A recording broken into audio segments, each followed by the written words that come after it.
Hello guys, तो अभी आज हम लोग जानेंगे 138 केसेस के बारे में, जिसके अंदर में एक इशू आता है सिक्योरिटी चेक्स का।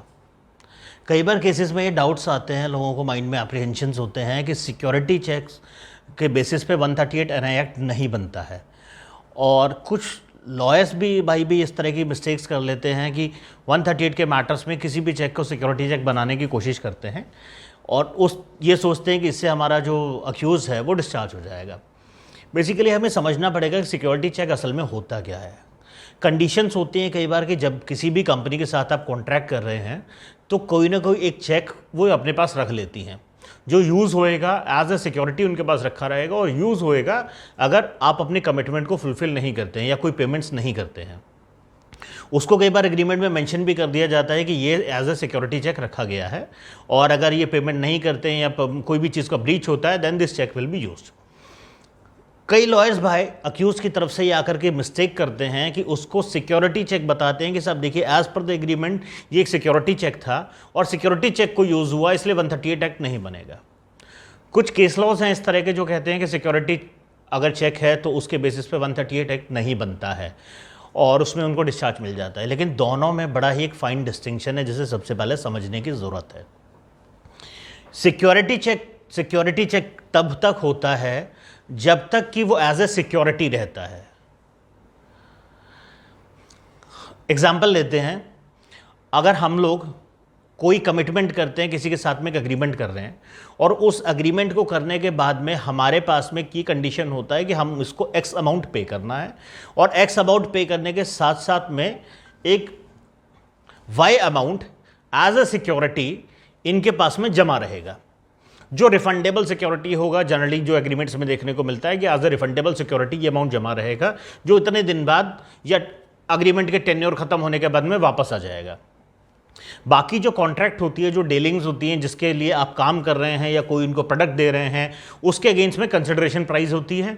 वो कंसिडरेशन प्राइस है पे कर रहे होते हैं, चाहे आप किसी पे मकान पे रेंट पे ले रहे हैं तो आप किसी से गुड्स ले रहे हैं तो ऐसे सभी केसेस के अंदर में अब आपका एक एक्स अमाउंट जो है वो है वैल्यू टुवर्ड्स द कंसिडरेशन और आपका ये जो वाई अमाउंट था ये एज अ सिक्योरिटी वो अमाउंट की इनकेस अगर आपने डिफॉल्ट किया तो वो अमाउंट उस कैटेगरी से यूटिलाइज होकर के आ जाएगा।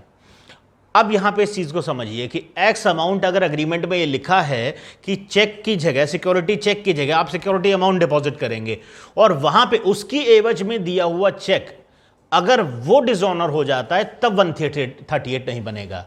लेकिन इसका मतलब ये नहीं है कि सिक्योरिटी के लिए कोई आपने चेक दिया था, आपने अपने की पेमेंट जो है वो नहीं कर पाए, आपने डिफॉल्ट कर दिया, उसके बाद अपोजिट पार्टी ने उस चेक को यूज कर लिया है, तब भी सिक्योरिटी चेक से 138 नहीं बनेगा। ऐसा सोचना, ऐसी धारणा बिल्कुल गलत है।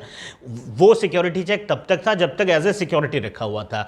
जिस समय आपने अपना कमिटमेंट ब्रेक किया एज पर योर एग्रीमेंट, वो चेक यूटिलाइज होगा अगेंस्ट द डेट, तो इसलिए वो चेक से पूरी लायबिलिटी हमेशा बन जाएगी। जो सिक्योरिटी चेक पे कंडीशन आती है कि ये नहीं बनेगा, इस पे मैटर नहीं बनेगा, बेसिकली उसका कारण यह है कि सिक्योरिटी अमाउंट सिर्फ एक रिजर्वेशन में एज ए सिक्योरिटी रखा है, वो डेट का अमाउंट नहीं होता। और जब हम 138 की लैंग्वेज को पढ़ते हैं तो वहां पे स्पेसिफिकली मेंशन्ड है कि any a cheque drawn against any payable date.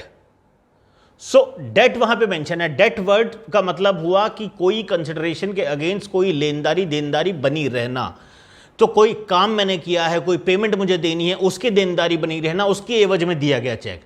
लेकिन सिक्योरिटी अमाउंट जो होता है वो किसी लेनदारी देनदारी से ना रख के सेफ्टी के लिए दिया जाता है, इसलिए 138 का वहां पे नहीं है। लेकिन अगर सेम चेक पेनल्टी कोई भी ऑब्लिगेशन ब्रीच होने के बाद में तब यूटिलाइज होता है और अगेंस्ट द डेट यूज हो रहा है जो आपका पेंडिंग पड़ा हुआ है, तो वो सिक्योरिटी चेक नहीं रह जाएगा, वो चेक फॉर कंसिडरेशन माना जाएगा और ऐसा केस को आप प्रिज्यूम करके लेकर भी जाएंगे तो भी आप केस में हार जाएंगे।